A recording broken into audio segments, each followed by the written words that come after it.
infectious symptoms, and you can see them, that you don't have to worry about catching them. Yet this guy picked up the disease, apparently from somebody who did not have the infectious symptoms. Again, don't hypothesize because we just don't know. So we have no idea what he did or didn't do and how he got it. I'm sure that's going to be vital information to try to understand the transmission. But the idea that there's going to be a widespread outbreak here, I think, is just, again, it's a bit of fear-mongering. We have a single case.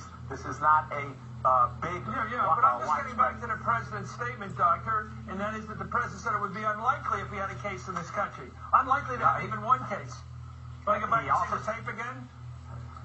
He said it wouldn't be an Ebola outbreak, and I think that's... No, and in the second part of his sentence, he said that in the unlikely case someone brings it here. Yeah. In the unlikely case somebody brings it here. Well, they've done it. We're living in the world of the unlikely already. That's all I'm saying.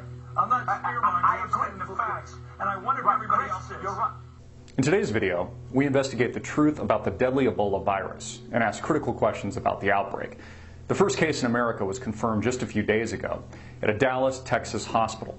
And according to reports, a second person is already being monitored who came in close contact with the first. Another report indicated that an Ebola infection was possible in the state of Hawaii, another in Washington, D.C. And now, according to multiple sources, up to 100 more people are being monitored for Ebola in Dallas, where the original outbreak occurred. With an incubation period of roughly 2 to 21 days, and an infection rate doubling every 15 to 20 in countries like Liberia, according to the CDC, it is anyone's guess how many more people will be infected by the time you watch this video. Before we get started, please support our sponsor, ProPureUSA.com. ProPure is the #1 gravity-fed water system on the market today, period. Don't waste your hard-earned money on bottled water. Save hundreds of dollars a month with the ProPure water filtration system and enjoy clean, crisp, refreshing water. Click the link below right now. The Centers for Disease Control, the World Health Organization, and the President of the United States all assure us that the deadly Ebola virus will be stopped, contained, and quarantined. But what if it's not? What if they're wrong? And what if the disease continues to spread? I'd like to emphasize that our intent isn't to scare you with this video, but to provide you with key information and ask critical questions of the outbreak. For example, how is the Ebola response currently being handled by our government and health agencies? Is the response adequate? Have authorities prepared for a worst-case scenario? And are safeguards properly in place? Can we be confident that if a worst-case scenario does occur, we are prepared for it? Please note that in a time of crisis, we can expect our government, public officials, and media to be less than transparent. It is why we, the alternative media, must ask critical questions and question the official narrative. We must investigate all possibilities and keep our minds open. Our very lives may depend on it.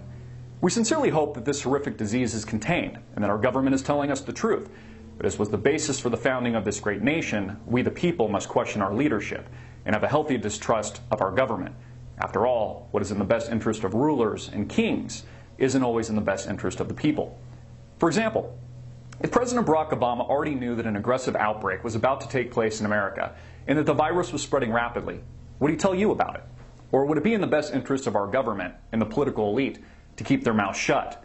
Wouldn't they want to prevent panic? 2 weeks ago, the president said this. I thank Dr. Frieden and everybody here at the Center for Disease Control for welcoming me here today.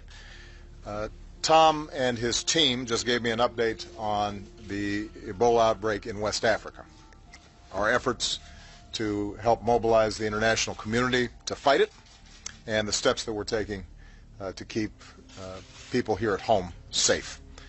Tom and his team are doing outstanding work between the specialists they have on the ground in West Africa and here at headquarters. They've got hundreds of professionals who are working tirelessly on this issue.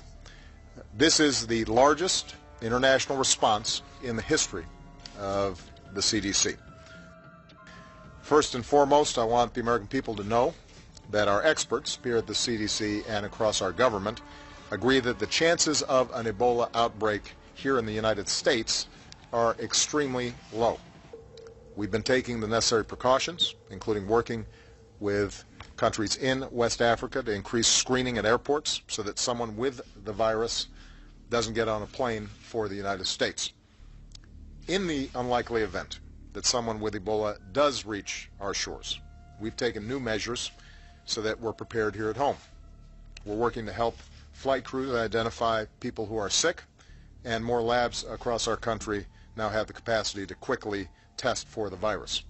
We're working with hospitals to make sure that they are prepared and to ensure that our doctors, our nurses, and our medical staff are trained, are ready, and are able to deal with a possible case safely.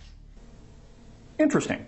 Just a few weeks after the unlikely event, the CDC confirmed we now have our first infection. Today, we are providing the information that an individual traveling from Liberia has been diagnosed with Ebola in the United States. This individual left Liberia on the 19th of September, arrived in the U.S. on the 20th of September, had no symptoms when departing Liberia or entering this country, but 4 or 5 days later, around the 24th of September, began to develop symptoms. On the 26th of September, initially sought care, and Sunday, the 28th of September, was admitted to a hospital in Texas and placed on isolation. Hundreds of people are now being closely monitored by the CDC for the disease, and the potential scope of the outbreak is pushing beyond the state of Texas. Does this mean that the unlikely event the president was talking about is now likely? And what necessary precautions is he taking?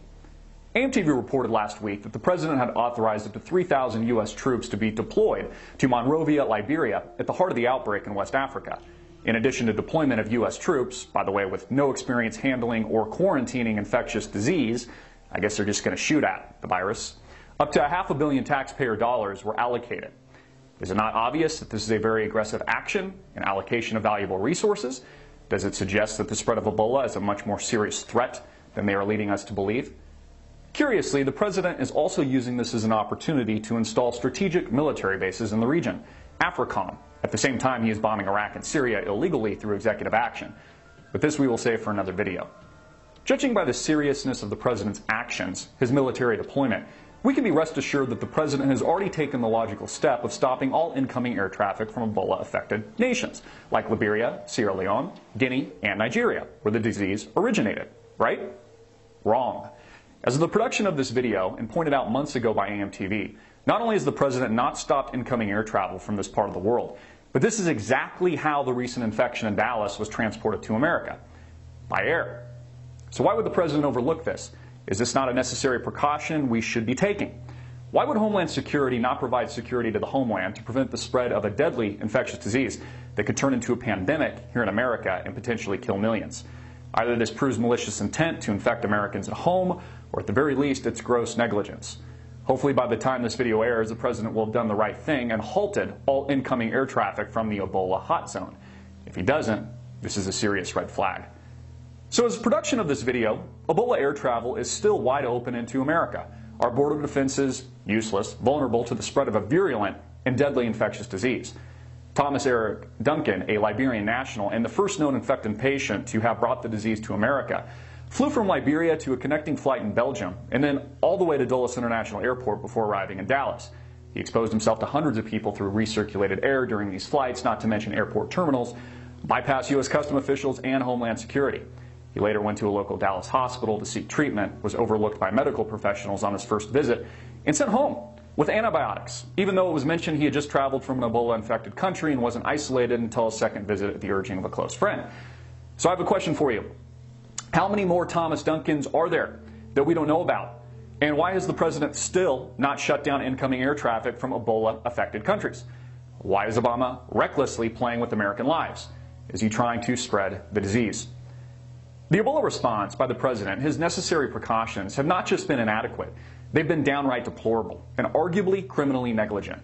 Again, if the president doesn't shut down incoming air traffic soon, he's endangering millions of American lives.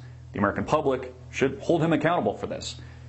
Is there a motive for the president to voluntarily keep our borders open to Ebola? Who profits from an Ebola outbreak, and what is there to gain in the unlikely event of a pandemic? As I mentioned on Twitter, for those of you that want a hint to the why of the Ebola outbreak, watch Revolution Season 2, Episode 12 on Netflix. Although fiction, this particular episode provides clues to how a government may use the threat of an engineered viral outbreak in order to cull the general population. Culling in biology is known as the process of segregating organisms from a group according to a desired or undesired trait. It is the process of separating animals, or humans, based on specific criteria in order to reinforce or exaggerate desirable traits and specifically get rid of the undesirable. Isn't it interesting that the first Ebola outbreak to infect an American on American soil just happens to occur in the great Liberty state of Texas, a state grossly opposed to the Obama administration and his policies? Is it not also curious that the president currently planning executive action on illegal immigration, what some have called unilateral amnesty to terrorists, still has the border wide open to illegal aliens in the American Southwest? We hate to be so cynical, but it's almost as if the president is maliciously trying to wipe out undesirables, starting in the state of Texas. Could this be a form of Obama social engineering? A calling of the Patriot movement? Now, before you criticize my reference to a fictional TV series, please be reminded that Mark Twain was famous for observing that truth is stranger than fiction. Although a tremendous amount of information is readily available to the general public thanks to the internet, most are still blindly unaware that the eugenics movement, something often linked to Hitler, was already well established in the United States before it spread to Nazi Germany. California eugenicists, for example, began producing literature promoting eugenics and sterilization and sending it overseas to German scientists well before the outbreak of World War II. By 1933, California had subjected more people to forceful sterilization than all other U.S. states combined. The Rockefeller Foundation helped develop and fund various eugenics programs, including the one that Joseph Mengele worked in before he went to Auschwitz. Upon returning from Germany in 1934, where more than 5,000 people per month were being forcibly sterilized, the California eugenics leader, C.M. Goethe, bragged to a colleague, quote, "You will be interested to know that your work has played a powerful part in shaping the opinions of the group of intellectuals who are behind Hitler in this epoch-making program. Everywhere I sense that their opinions have been tremendously stimulated by American thought. I want you, my dear friend, to carry this thought with you for the rest of your life, that you have really jolted into action a great government of 60 million people." Is Ebola a modern-day culling of the African population? Are social elitists like the Rockefellers getting rid of what they deem undesirables in our society? Could Ebola be a man-made disease? That's what one man, an American professor at Delaware University, Dr. Cyril Broderick, a Liberian native, thinks. In his controversial September 9th article, Ebola AIDS Manufactured by Western Pharmaceuticals, U.S. DoD, Broderick accuses the U.S. government of engineering the Ebola virus and bringing the disease to Africa to infect the indigenous populations. What many have written off as conspiracy theory was credible enough for a major Liberian newspaper, the largest in fact, to publish it on the front page. The story, published by the Liberian Daily Observer, specifically implicates the U.S. government, Department of Defense, American research universities, in participating in an American military medical industry Cold War scheme to test bioweapons in African nations. Broderick suggests that the U.S. Department of Defense has been funding Ebola trials on humans, trials which started just weeks before the outbreak in Guinea and Sierra Leone occurred. The report claims that the DoD gave a contract worth $140 million to Tecmira, a Canadian pharmaceutical company, to conduct Ebola research. This research work involved injecting and infusing healthy humans with the deadly Ebola virus. Is Dr. Broderick onto something? What other events in history bear witness to such a gross accusation? In a national security memo dated April 24, 1974, titled Implications of Worldwide Population Growth for U.S. Security and Overseas Interests, Henry Kissinger, the Secretary of the State in the administrations of Presidents Richard Nixon and Gerald Ford, wrote, quote, "Depopulation should be the highest priority of foreign policy towards the Third World. Depopulation, to depopulate something, means to ravage, to ruin, to reduce the population of, especially by violence, disease, etc." Mr. Kissinger then continued, "The United States economy will require large and increasing amounts of minerals from abroad, especially from less developed countries. This means they are going to destroy the population of mainly third world countries." The basic thesis of this declassified security memo is that population growth, especially in less developed countries, like in Africa, is a threat to U.S. national security. The threat of unmitigated population growth in these areas would lead to civil unrest and political instabilities. The paper continues, "Wherever a lessening of population pressures through reduced birth rates can increase the prospects for such stability, population policy becomes irrelevant to resource supplies and the economic interests of the United States.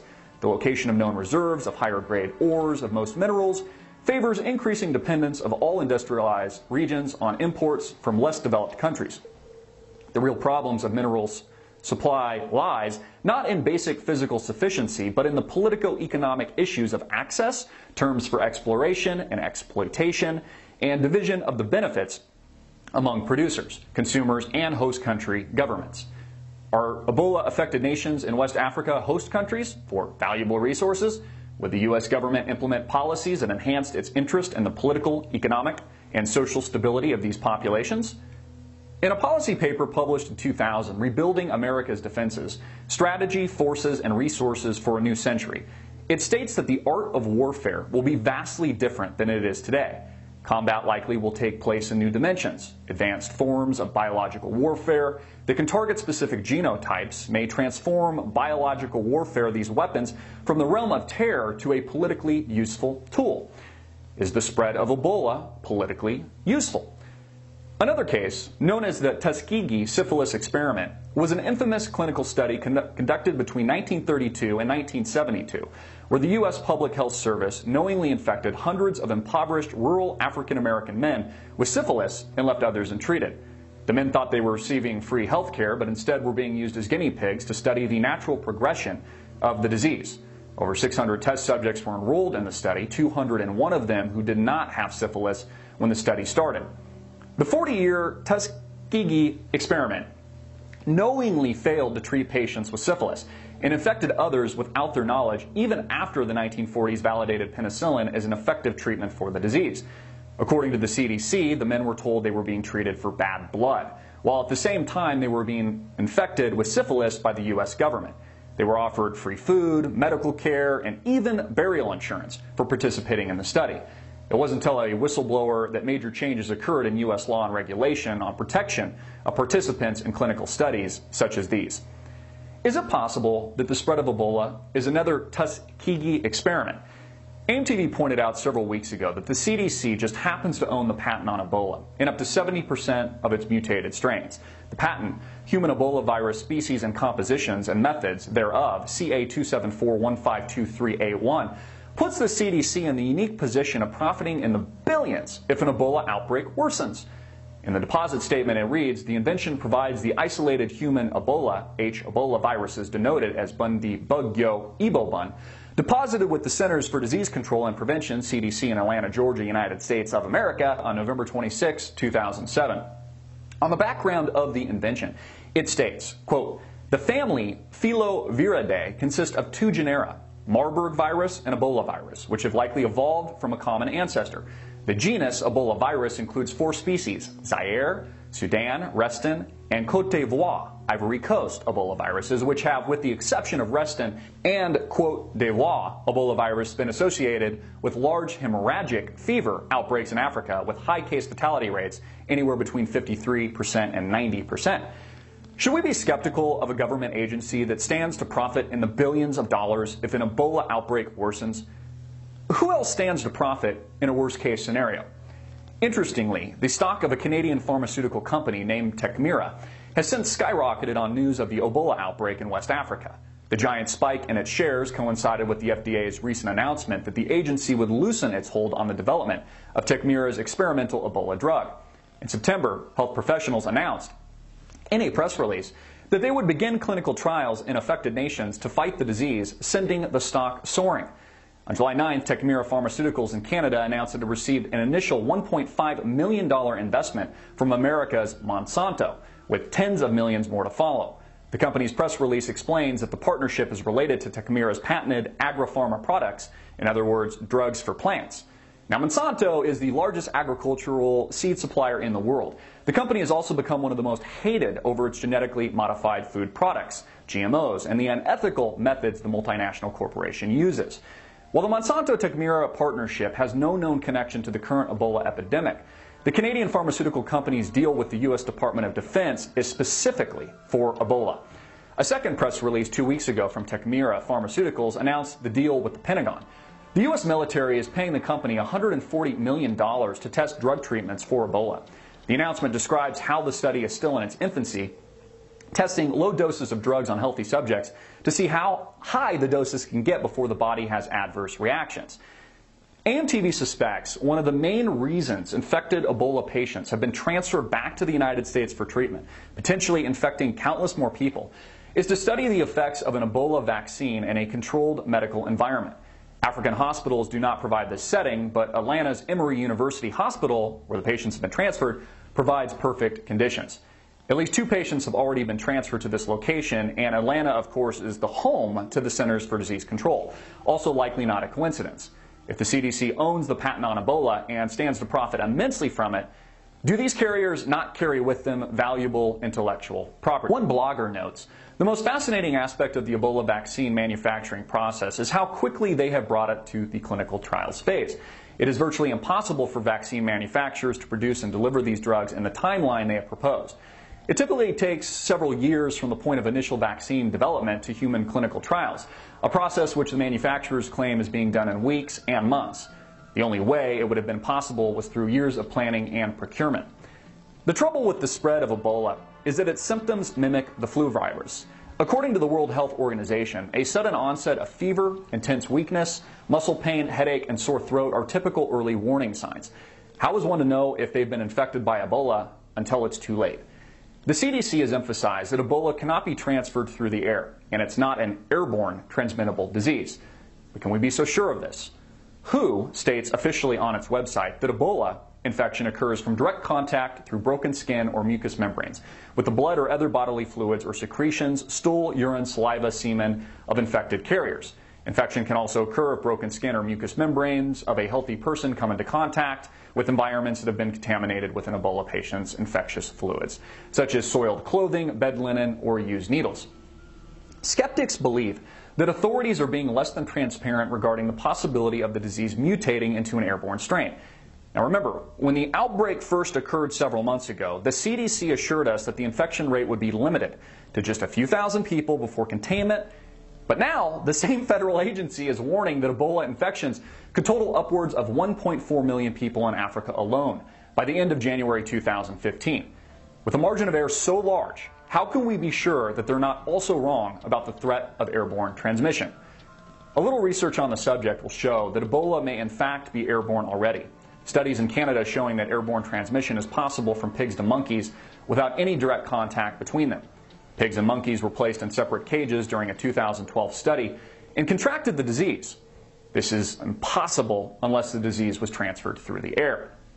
One scientist involved with the study, Dr. Gary Kobinger, from the National Microbiology Laboratory and the Health Agency of Canada, suggested that the Ebola virus appeared to be spreading through the air. He noted, quote, "What we suspect is happening is large droplets. They can stay in the air but not long. They don't go far," he explained. But they can be absorbed in the airway, and this is how the infection starts. And this is what we think because we saw a lot of evidence in the lungs of the non-human primates that the virus got in that way. End quote. There is some debate as to what officially defines an airborne disease or not, whether droplets technically qualifies as airborne, but this is really just semantics. And do we really have time to debate semantics? The official definition in medical terms of an airborne disease is a virus that has the ability to stay alive without a liquid carrier. This sounds simple enough. Bottom line, these studies prove Ebola can be transferred and infect others through the air, whether it's through droplets or non-liquid form. If Ebola is airborne, according to studies in transmission from pigs to monkeys that had no direct contact with one another held in separate cages, why couldn't it also be transmitted this way to humans? Alarmingly, the CDC has now admitted this, suggesting that casual contact can, with infected patients, transfer the virus, meaning it can travel through the air, and that being within approximately 3 feet or within the room or care area for a prolonged period of time with an infected patient, not wearing recommended personal protective equipment, or having direct brief contact with them could spread the disease. Although obtuse in its explanation and a bit deceptive, the bottom line is clear. Ebola is very likely airborne. The UN is now warning that a nightmare scenario may be unfolding and that the Ebola virus could in fact be airborne already and spreading at an unprecedented rate. The CDC has also warned that in order to properly quarantine the virus and stop it from spreading, at least 70% of cases must be quarantined immediately in order for the disease to burn itself out. According to CDC Director Tom Frieden, only then would the outbreak reach a tipping point and the infection rate likely decline. Is this realistic? I can't help but think that a 70% quarantine of infections is unrealistic even in medically sophisticated countries like the United States and Europe, let alone sub-Saharan Africa. Now let's pause for a moment and review the facts. How did we go from repeated assurances of total containment and quarantine just a few months ago, reminders from the President, WHO, and the CDC that the Ebola virus was an unlikely event and controllable, to a rapid shift and increased likelihood that the virus could result in a full-blown pandemic? I mean, seriously, the UN chief is now warning that the disease could be airborne. Again, in no way is this video meant to spread fear or prevent those tragically infected by the disease from receiving immediate medical treatment. But as journalists and concerned citizens, we must acknowledge that, as usual, we are not getting all the information, being pitched half-truths by the media and maybe even bold-faced lies from our political leadership. An event Obama once called unlikely is now as likely and fatal as the Ebola virus itself. And what we do next could be the difference between containment and a more aggressive outbreak. To help hold those in political power accountable, please like and share this video with everyone you know. For updates and more videos like these, subscribe to us on YouTube. Transcript, link, and sources will be attached to this video, and also on our website at amtvmedia.com. I'm Christopher Green. Make it viral, hard-hitting, and in your face.